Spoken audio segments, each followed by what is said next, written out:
empire. When you come in see music one nearby. ONWU ZULU OGBANAGA. Egwu aba tribute to NNABUDO ODIKPO CHIDOKWE Ogudu aka Abudo Olumentel.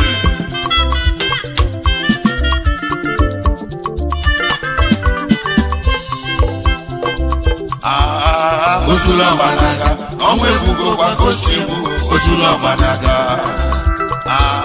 ONWU ZULU OGBANAGA ONWU EGWU kwa kosibu ONWU ZULU OGBANAGA.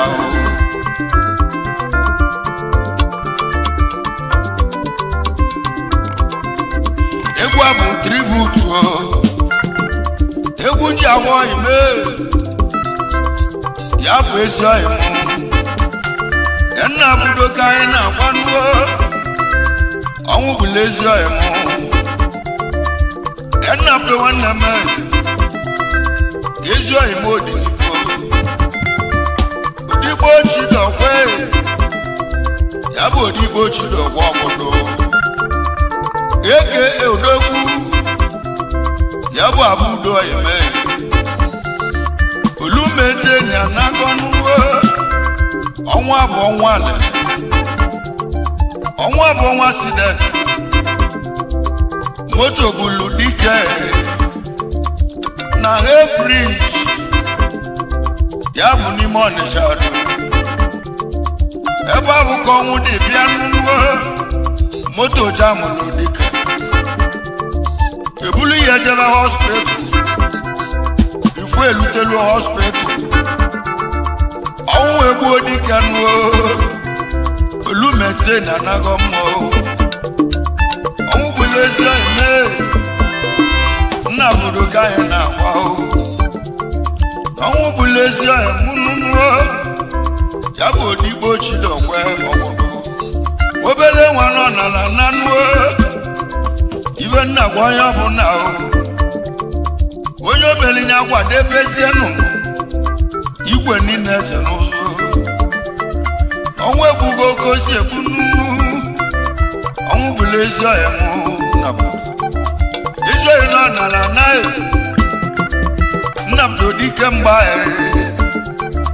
ọnwụ na-egbu ọzọ achọka nnụnụ kedu na iwe ji kwuo nwa bụ okwu ahụ ọnwụ bụla ọkụkụ na-akwụ ya ọnwụ bụla ọkụkụ na-akwụ ya oje wee gbuo mgbukodo ndị obodo mere kwadebezie ezinụlọ mere kwadebezie nnụnụ na ọnwụ bụ ozolọrụ ụmụnne m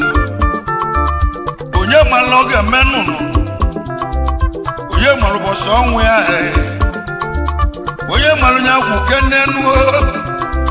ọnwa bụ ọnwụ mberede okporo ụzọ moto ya bụ Odogwu ya bụ na Bridge n'ime Onitsha ebe ahụ ka moto dị ekwu Odogwu ebulu ya jebe n'ọgwụ ebu ya jebe n'ọgwụ eje nwee zọ ya ndụ bifo elutalu n'ụlọọgwụ ọ bụ na Odogwu anaghọ nuo egwu aka eji agwali ọnwụ na-egbu ọzọ azọkanuo ONWU ZULU OGBANAGA ọnwụ egbugo kwakosi egbu ONWU ZULU OGBANAGA ONWU ZULU OGBANAGA ọnwụ egbugo kwakosi egbu ONWU ZULU OGBANAGA ONWU ZULU OGBANAGA ọnwụ egbugo kwakosi egbu ONWU ZULU OGBANAGA ONWU ZULU OGBANAGA ọnwụ egbugo kwakosi egbu ONWU ZULU OGBANAGA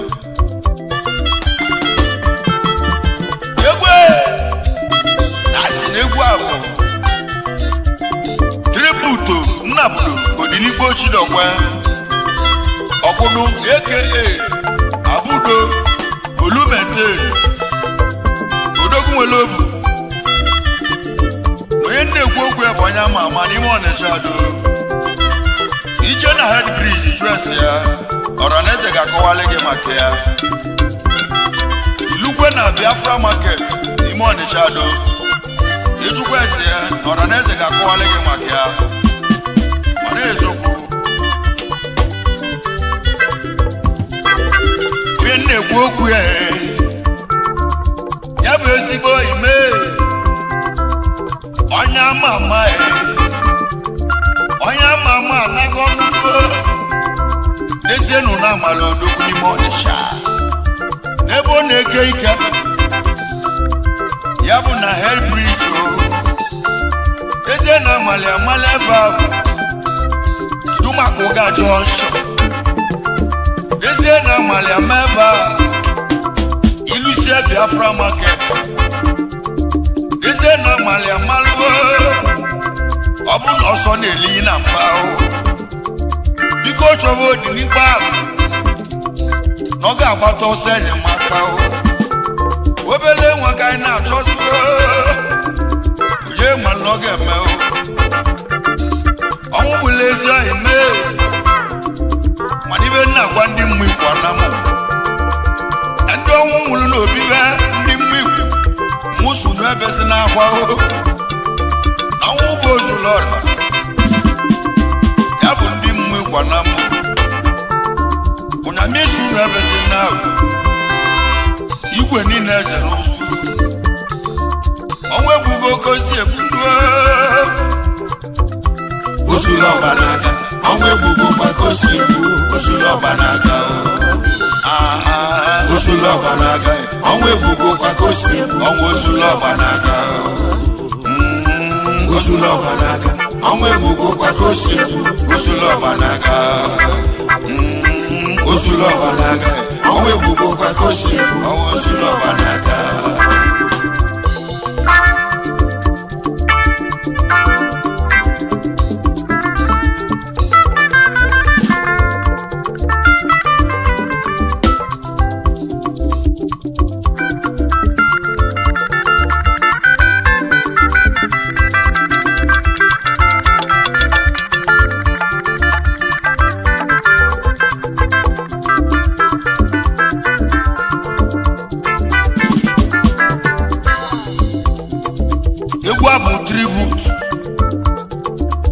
egwu ndị ahụ ine ka nje kene Ogbuefi Chidokwe Okechukwu ya bụ Okechukwu a na-esodo aka Ọgwụgwụ Father of Abudo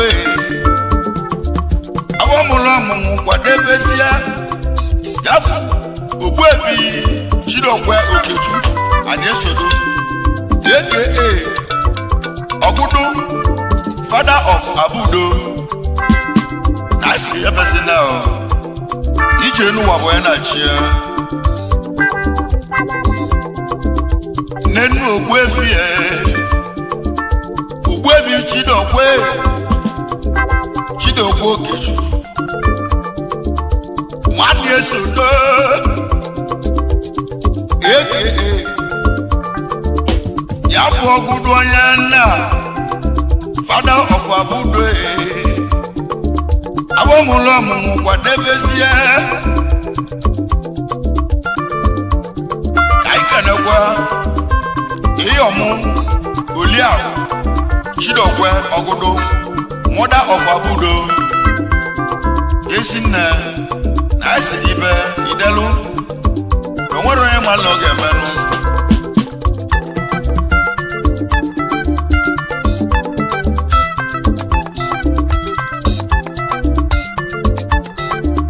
awọmụlụ ọmụmụ kwadebezie Iyọmụ Oliakụ Chidokwe Ọgụdụ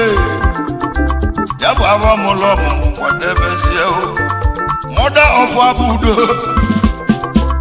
ọnwa nọ na-ekwute onye ọbụla ndị umuikwu kwadebezie nnụnụ igwe niile eje n'ụzọ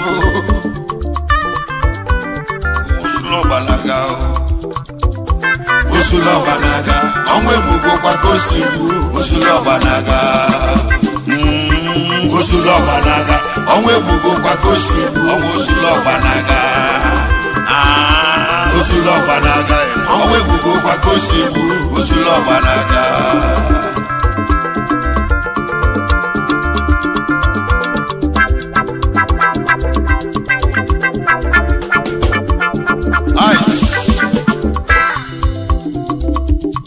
mana eziokwu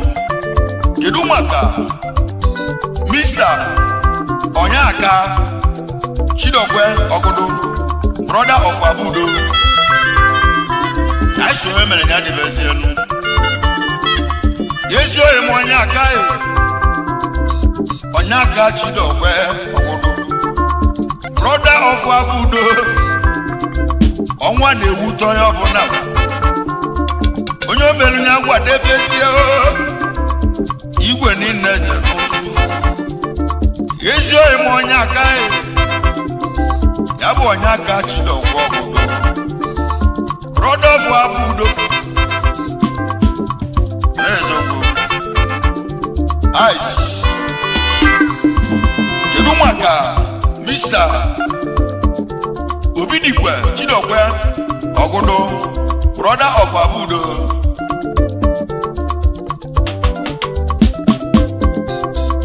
Nenu ezi ema ezi eme ya bụ Obidikwe Chidokwe ya bụ Ogodo ezi ema brother of Abudo Onwu Zulu nwanne nke aka gị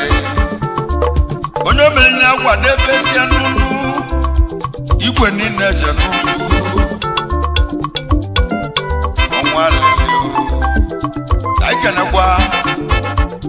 Mr. Sunday Chidokwe Ogodo aka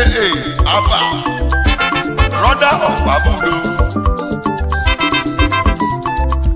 onye ọ ga-adịlị mma Mr. Sunday Odogwe Sunday Chidokwe Ogodo aka Aba brother of Abudo Abudo Olumeteni anago mmụọ ọnwa site tinye pụlụ Odogwe egwu aka eji akwali ihu ugwu ikpeta maazụ ndị mmikwu Anam ya bụ ndị mmụọ asị m onye omele kwadebezie ọnwa elu mma onye ma mgbe o ji abụrụ ya onye mara nya kwuke nnenu ọnwụ bụ ibe ndapụta onye olulu onye ahụ ejebe obu mbọsị ka mmadụ ji bịa ụwa obu mbọsị ka eji ananụ onye mara mbọsị ọbalụ nne ya n'afọ onye mara mbọsị amụrụ ụmụnne m onye mara ụbọsị ọnwụ ya onye mara nya kwuke nnenu mana ezogoro kedu maka Mr. Anthony Chidokwe Ogodo aka Tipa brother of Abudo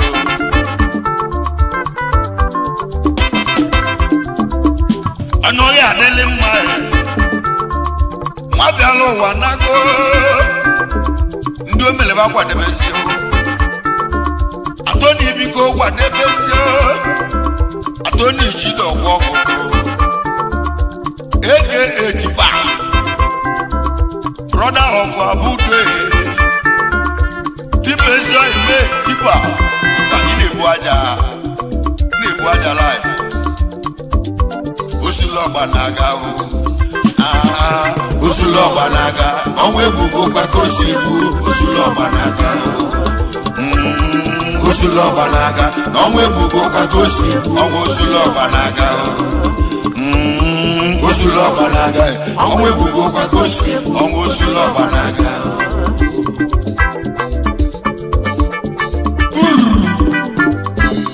Mana ezokwu ntede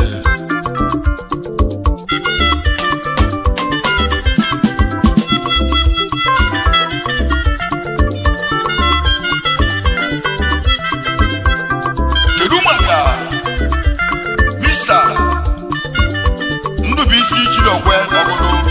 brother of Abudo live in New Delhi, India Ayoga dele mmanụ Machi Balaze kwadebezio ya bụ Mr. Ndubisi Chidokwe nwe Wabudu, brother of Wabudu, Yabudu in India. Machimalaze, whatever you ONWU ZULU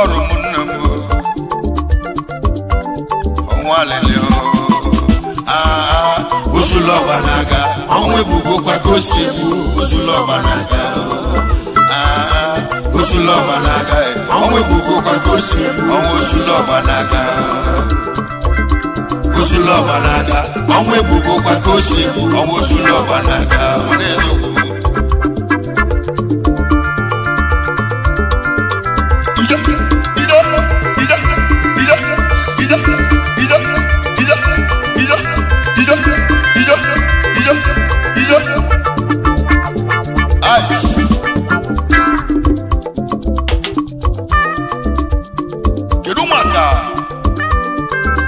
Sunday Chiwaba Chairman Ibadigo na Soludo umuikwu na umuikwu Anam Sunday Ezo Eme Sunday Chiwaba Emu Chairman Ekwadebezio Chairman Ibadigo Yana Soludo Udogu bụ na umuikwu Mwegu kosi ajenwe ONWU To NNABUDO Egwu eja akwali yu Egwu aka eja akwanna Yesi wano nala na o Yabu ike welo wanako Sunday biko wadebezia Sunday Chiwaba Emuchie Ibigo numekele Achibeleze wadebezio Kedumaka ejike rafe A.K.A. Ebampo Jesus Vice Chairman Ibadigo na Soludo umuikwu na umuikwu Anam Onoma mejike nwe Yabu ejike rafe A.K.A. Yabu Ebampo Igba Jesus odogwu Yabu Igba Jesus esi oyemo Wamare ni aye Machimeleze kwadebezio Vashaman Yabu Ibadigo Yana Soludo umuikwu ONWU big ayo Zulu Ogbanaga Zulu Ogbanaga ONWU kwa kosibu Zulu Ogbanaga Zulu Ogbanaga ONWU kwa kosibu Zulu Ogbanaga Zulu Ogbanaga ONWU kwa kosibu Zulu Ogbanaga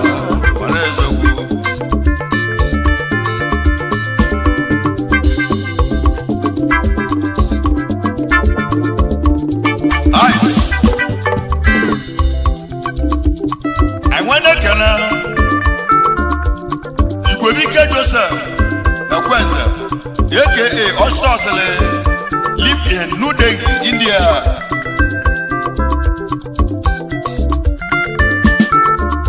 Onoma mi Igwebike Yabu Igwebike Joseph Mwekwenze kwadebezia A.K.A. Igbo Ostosilie Odogwu bi na New Delhi, India. Ebe ahụ bụ ịdị akpatacha ahụ egwu abụ tribute maka Nnabudo nwanne m ahụ egwu aka eji akwali ihu ugwu ikpete maazụ dezienu na na-ekwu n'okwu ụbọchị mmadụ gwara mmadụ mbọchị ahụ ka ị na-agwa onwe gị egwu aka nji kalụsịa UNYAMI EZE EGWU Empire wee yuko ya mee Mosu nigga wegu na ya o Egwu mukanji kalụsịa o Egwu aka ndị ahụwa m o Zulu Ogbanaga o Uzulu Ogbanaga onwe bugo kwa kosi Uzulu Ogbanaga Irumaka onye nwa ile Obadigbo aka Oliego na Okego mana ezoku live in Malaysia ezi oyime onye nwa nwanne mmae Wile odogwu ile Obadigbo aka odogwu ya bụ Oliego n'ụkọ Nwachimeleze ọdịna nkasi Nwachimeleze na lungosi onye nwa nwanne mma ya bụ ile Obadigbo Nwachimeleze kwadebezi Oliego n'ụkọ odogwu na Malaysia odogwu na Malay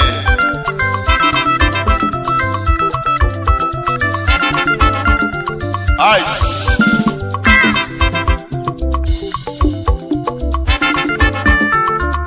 Nwachimeleze onye mụwa ile Obadigbo aka Oliego na Okego ọnọkwa ibe agbala ka anyị na-eme mana eziokwu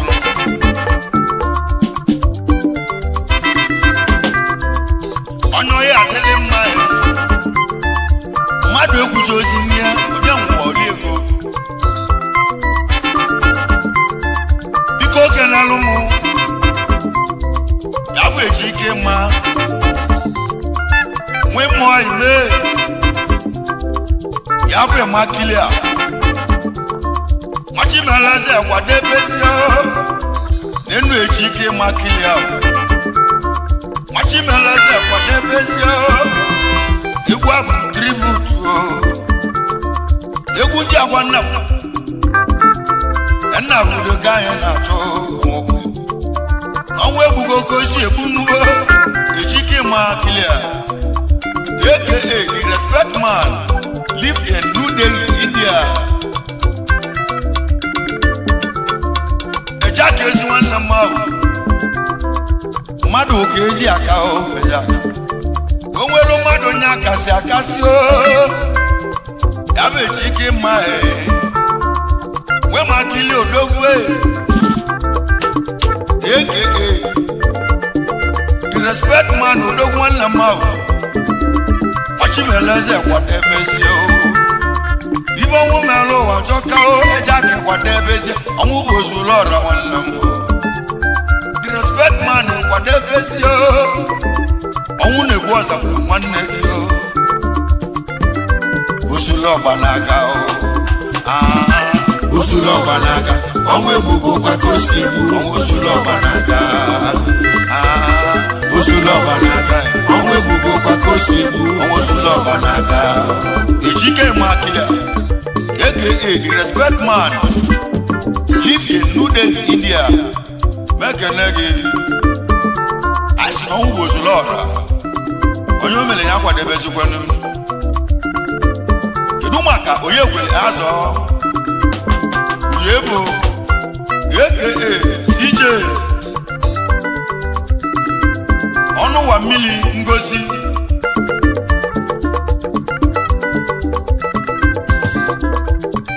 enu ezi ọhịa ma ịbụ ezi ọhịa mee onye kwere ezi ọhịa mazụ ezi nwanne mma ya bụ nwunye bụ Nwachimeleze kwadebezi Nwachimeleze kwadebezi ibe ọnwụ mere ụwa jọka n'ugbo ọnwụ bụli ezi nwa ya ọdụma ụmụnna bụda n'agọnụ nna bụdo dị n'ikpe ahụ Nwachidokwe ọnwụ na-egbu ọza gbulu dike ọnwụ na-egbu ọza gbulu odogwu egwu aka eji akwali ndị mmikwu kwadebezienụ ndị obodo mere kwadebezie esi n'ụlọ mere kwadebezie ọnụ ndị o mere kwadebezie ọnụ ndị o mere kwadebezie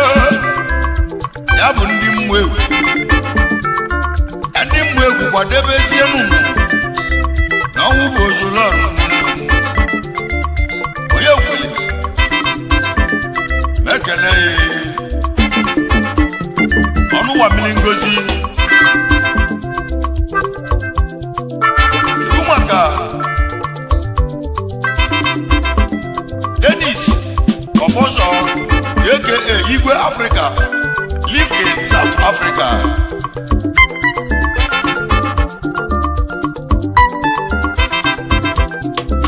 Onoma bụ Dennis of Ozo, aka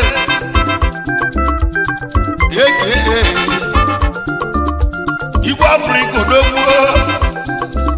Igwe Africa live in Africa. Achimeleze kwadebezi adedi.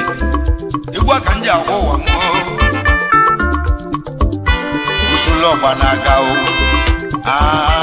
Usulu ọgbanaga. Ọnwụ egwu kwa kosi. Ọnwụ usulu ọgbanaga. Usulu ọgbanaga. Ọnwụ egwu kwa kosi. Usulu ọgbanaga. Usulu ọgbanaga. Ọnwụ egwu kwa kosi. Usulu ọgbanaga.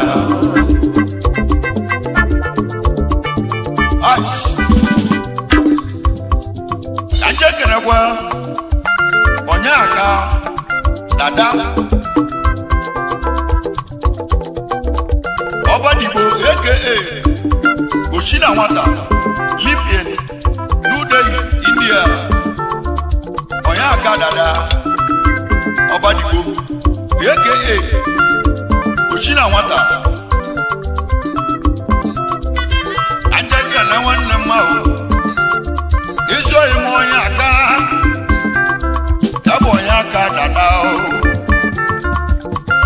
Obadigbo Ochina Nwata nwanne m odogwu narị ndị abili egwu aka eji agwa nna m iso ime odinikpa onye omelebiko ụgwa na-ebezi Uzulu Ogbanaga. Kedu maka Chidofo Okechu Nwasa aka IG General Onoma ma ofo ma kwadebezia ofo ma wo Okechu Nwasa aka Onyoma IG General Onwu bulezi nwanne ga Chidofo Okechu Nwasa aka IG General Mekenegi. Kedu maka nweyi na Meke Muhammadu Kas aka odogwu na Malaysia.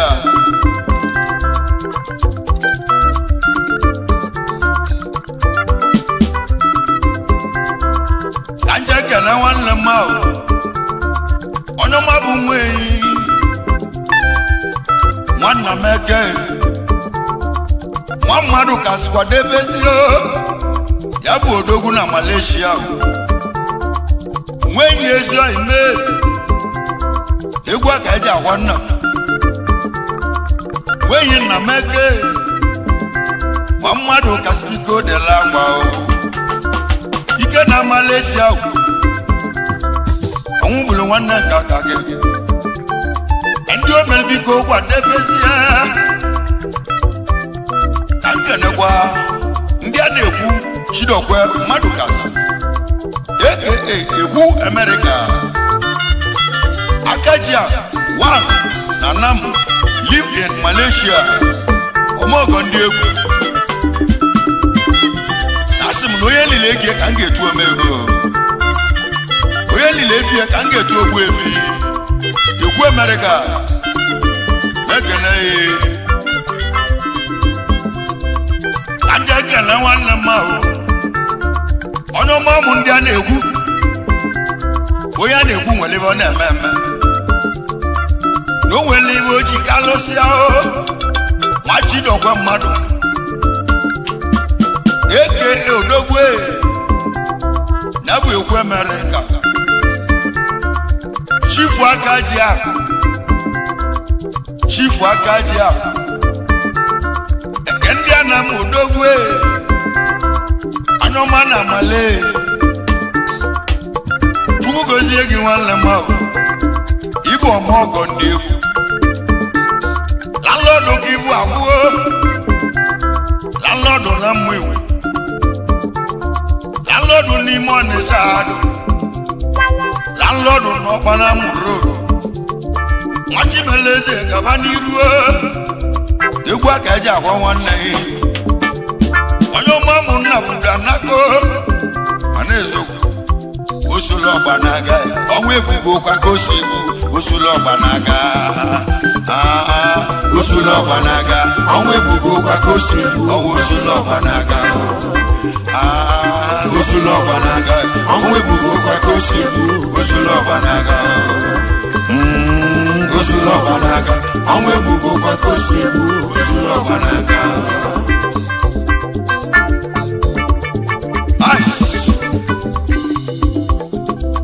kankenekwa edechie ema nazo aka orimilego wa na Udemy India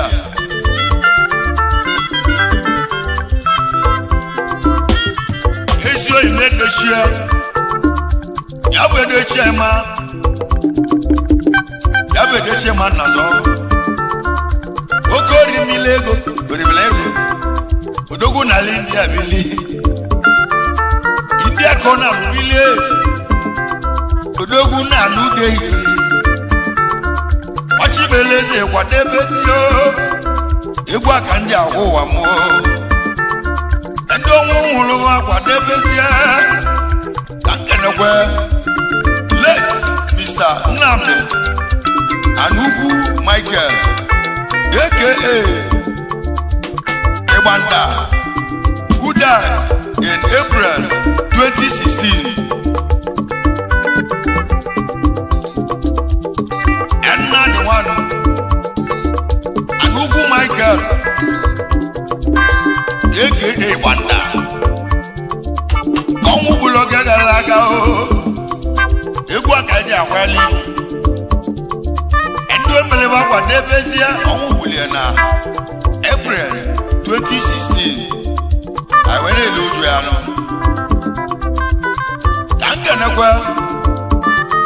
late Ogbuefi Anugwu Michael father of Nnamdi mekeneyi kedu maka Mr. Ngesine Anugwu Michael brother of Nnamdi mekeneyi kankenekwa Mr. Ifeanyi Anugwu Michael aka Chenko brother of Nnamdi mekeneyi kedu maka Mr. Ekene Anugwu Michael aka Akpo brother of Nnamdi ndị oge adịlị mma ndị ọnwụ nwụrụ akwadebezie nụ egwu aka eji akwala nwụrụ anwụ iwe ọnwụ merụ were ike nụ ka nkenekwe Nnamdi Ịma Nazo aka Ototo gọvanọ live in Jakarta, Indonesia ezokwu ka nkenekwe Dr. Sir Chris Ngesinem Udoji aka Chaplet onye ọ ga-adịlị mma Dr. Sir Chris Ngesinem Udoji ezi nwanne m ahụ nwachimeleze kwadebezio onye ọma Chaplet kwadebezio egwu aka eji akwanye nwụrụ anwụ iwe ọnwụ merụ were ike nụnụ egwu aka ndị ahụwa m iwe ọnwụ merụ were ike nụnụ Chris Ngesinem Udoji kwadebezie nụnụ enụwa bụ ozulu ọrụ ụmụnne m ndị mgbe egwu kwadebezie nụnụ egwu aka eji akwanye nwụrụ anwụ onye ọma bụ Nnabudi Anago nụnụ Nnabudi Anago mana ezokwu nwanne anyị ga-eje second track ndị ọnwụ nwụrụ kwadebezie nụnụ usulu ogbanaga ọnwụ ebubo kwa ka o si ọnwụ usulu ogbanaga usulu ogbanaga ọnwụ ebubo kwa ka o si bụ usulu ogbanaga kedu maka Odigbo usulu nwata ọnwụ ebubo kwa ka o si Odigbo igwe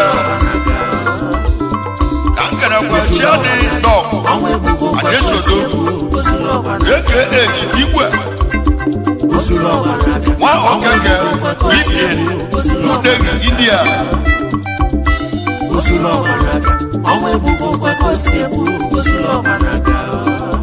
Anomabu Shiade Dom Dom one Jesus aka Itigwe Eze Egwu oke ko ime Odogwu na India Uzulu Ogbanaga Uzulu Ogbanaga onwe bugo kwa kosibu Uzulu Ogbanaga ano na dia aje second track Uzulu Ogbanaga onwe bugo kwa kosibu Uzulu Ogbanaga Uzulu Ogbanaga onwe bugo kwa kosibu Uzulu Ogbanaga onwe bugo kwa kosibu